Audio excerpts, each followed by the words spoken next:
Bonjour à toutes et tous et bienvenue sur ma chaîne Vibration Consciente. Aujourd'hui, l'arrivée de ma dernière commande de tarot, donc le Moonshine Tarot. Je suis super contente de le recevoir. Je l'ai commandé directement sur le site de l'autrice. J'ai eu en fait ces derniers temps une espèce de d'obsession pour le travail de Daniel Noël. En fait, il y a longtemps, j'avais acheté un oracle, je crois que c'était son premier oracle qu'elle avait fait avec Rebecca Campbell, que les artisans de lumière, me semble-t-il, que j'avais pas trop aimé. Et pour le coup, j'avais un peu stoppé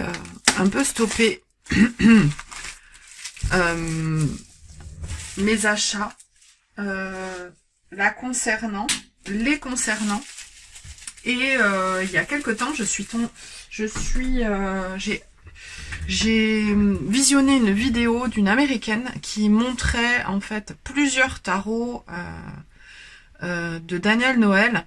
Le Moonshine Tarot, version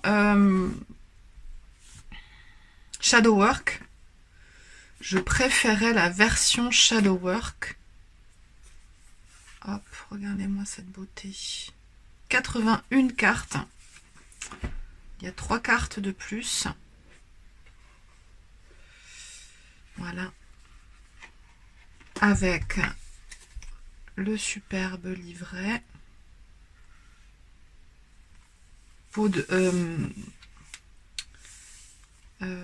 Avec un effet peau de pêche velouté, très sympa, et un livret sans doute, ouais, voilà, 10 de bâton, très bien fait comme à son habitude, hein, elle a toujours des propositions complètes dans ses tarots et oracles. Donc là on a le descriptif de la carte, ici les mots-clés du journaling ou du shadow work comme vous voulez, un mantra, et puis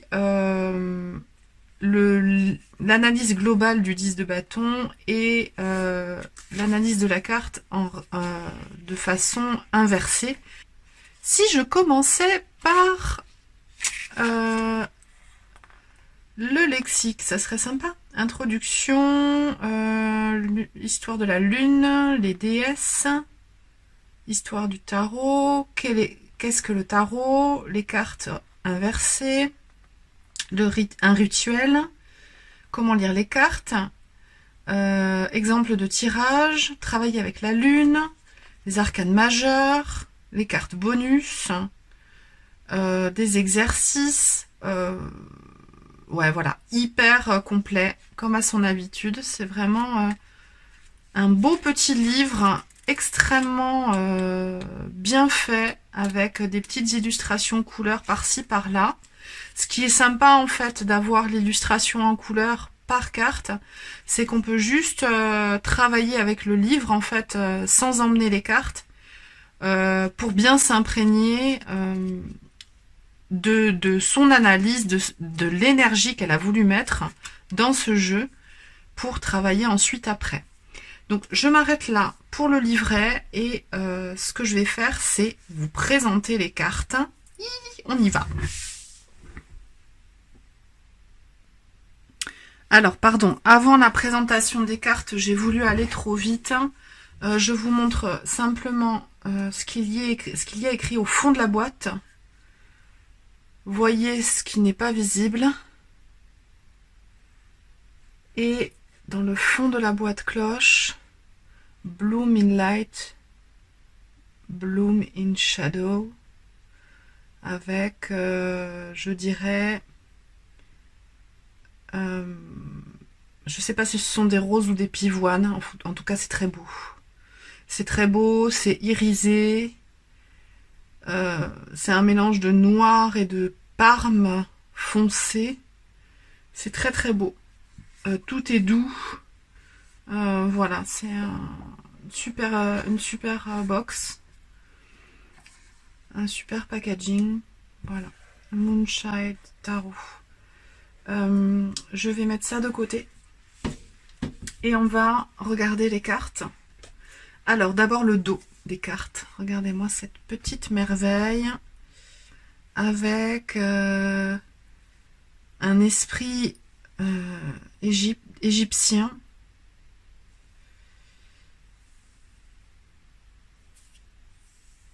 Tout doux.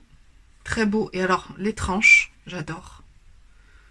Une espèce de parme mat. Très beau. Très très beau. Vraiment très beau. Et ce que je voudrais faire, en fait, regardez, voilà, on est sur le fou. Et ce que je voudrais faire, c'est proposer une association, le proposer en association avec deux autres, avec le tarot, le Star Child version akashique, voir ce que ça donne. Voilà, le Star Child version akashique avec son doré mat qui est mélangé, hein, tout est dans le désordre. Hop. Je suis en train de réfléchir, je pense que je vais le mettre dans l'ordre pour pouvoir comparer les deux jeux. Alors, c'est pas le même format. C'est dommage, je trouve. Mais c'est comme ça. Et avec le Dream... comment il s'appelle celui-ci? Le Dreamgate Oracle, qui existe en mass market. De Daniel Noël toujours. Regardez-moi ce dos comme il est beau. Hop. Et en plus on a la carte équivalente. C'est rigolo. Je les avais pas mises dans l'ordre. En dessous, comme le dos en fait. Hop, hop. Alors déjà ce qu'on peut regarder très rapidement, c'est les dos de cartes. Voir si il y a une résonance particulière. Hop.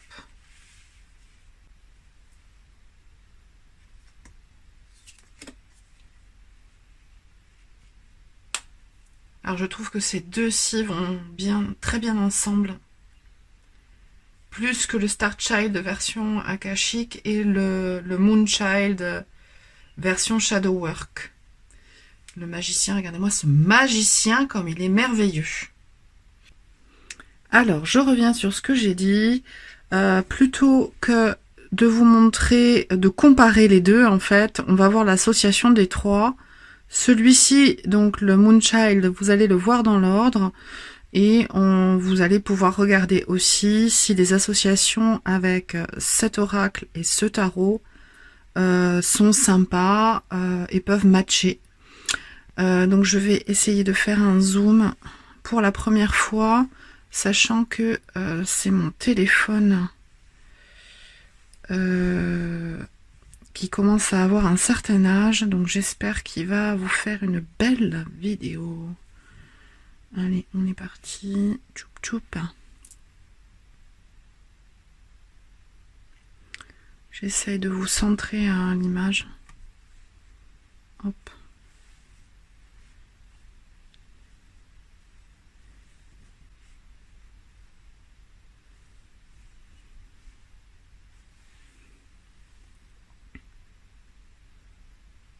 Voilà, donc là on est au top. Et je vous mets une petite musique et je vous laisse observer les cartes.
Voilà, donc j'ai terminé cette présentation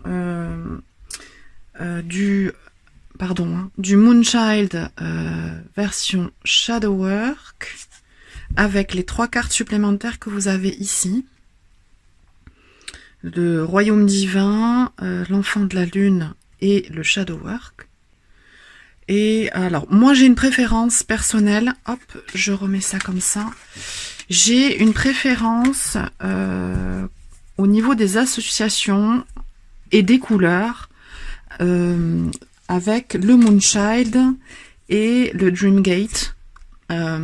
C'est des couleurs, c'est les nouvelles couleurs, on va dire, que Daniel Noël utilise, qui sont moins pastel que le Starchild, où il y a beaucoup de rose et de violet. Là, on passe, alors je le mets de côté, le Starchild, où il y a beaucoup de rose et de violet, je disais, alors qu'ici, on va avoir des choses plus dans les marrons, dans les prunes. Il y a du rose aussi, hein, du blanc, surtout la carte du fou. Mais voilà, les cartouches en plus se ressemblent. Ici, on a c'est comme du marron glacé taupe. Celui-ci, il y a beaucoup de doré. Alors, je vous reprends, je recompare. Alors là, évidemment, il y a des tons pastels hein, qui rappellent le Moonchild, mais le Starchild. Mais je préfère vraiment l'association de ces deux-ci. J'en ai un autre qui n'est pas de Daniel Noël, qui va venir s'associer avec ces deux jeux, que je vous présenterai quand je l'aurai reçu. Et je voulais simplement vous montrer une autre association, en fait, puisqu'on est là dans le thème des tarots et oracles de Daniel Noël que j'ai. Donc je voulais vous montrer une association. Alors je vais mettre le Dreamgate de côté, le Moonchild de côté, et je voulais vous présenter donc une association avec l'Ocean Dreams, le Moonchild et celui-ci qui est le Sea Soul Journeys Oracle Cards, que j'ai en fait, celui-ci je l'ai commandé, enfin je l'ai acheté sur Vinted pensant que c'était l'oracle, le bon oracle, et en fait c'est la version chinoise. Honte à moi, c'est les petites cartes comme ça avec le QR code derrière. Donc j'ai recommandé sur Vinted la bonne version, la version publiée par l'auteur. Donc j'aime beaucoup l'association de ces trois. Je vais vous montrer ce que ça donne. Hop. Donc avec donc le Starchild, l'Ocean Dreams Oracle et le Sea Soul Journeys. Allez, juste une carte de chaque et voilà, ça sera le message de fin de vidéo. Hop, avec le Starchild, As de coupe, merveilleux. Un cadeau du cœur hein, qui vient pour vous, une nouvelle façon d'être dans la joie, d'appréhender les choses, avec cette merveilleuse carte. Alors c'est de l'allemand, c'est sûr que c'est moins intuitif que l'anglais. Donc ce que je vais faire au fur et à mesure que j'étudie cet oracle, c'est que je vais noter au crayon à papier les traductions en français juste au-dessus. Et peut-être que je le découperai si je trouve le temps. Et là, pour moi, c'est une notion de purification par les eaux. De rendre hommage. Ici, il y a une Vierge Marie. Le féminin sacré, la purification par les eaux sacrées et le message du Sea Soul Journeys Oracle, Believe. y croire, faites que l'eau renforce votre foi. Et bien voilà, j'espère que cette proposition vous a plu. Je vous dis à très vite pour de nouvelles vidéos. Et d'ici là, je vous souhaite le meilleur. À bientôt. Ciao, ciao.